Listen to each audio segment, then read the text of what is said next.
Kakinada port కార్యకలాపాలను కేంద్ర రాష్ట్ర ప్రభుత్వాలు సంయుక్తంగా పర్యవేక్షించబోతున్నాయి. దీనిలో భాగంగా పోర్టు భద్రతా సలహా కమిటీ ఏర్పాటైంది. ఇంతకీ కమిటీ ఎలా పనిచేస్తుంది, అక్రమాలకు ఎలా అడ్డుకట్ట వేస్తుంది?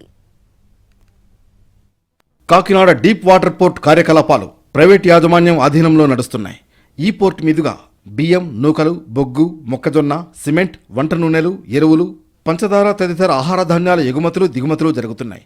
ఇప్పటి వరకు ఏపీ మ్యారిటైమ్ బోర్డు పర్యవేక్షణలో ఈ యాంకరేజ్ పోర్టు నడిచింది.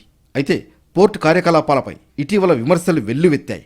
పూర్తిస్థాయి నిఘా లేదనే ఆరోపణల దృష్ట్యా ప్రభుత్వం చర్యలు తీసుకుంది. కాకినాడ పోర్టు మీదుగా రేషన్ బియ్యం అక్రమ రవాణా జరుగుతుందనే ఆరోపణలేమీ కొత్తవి కాదు.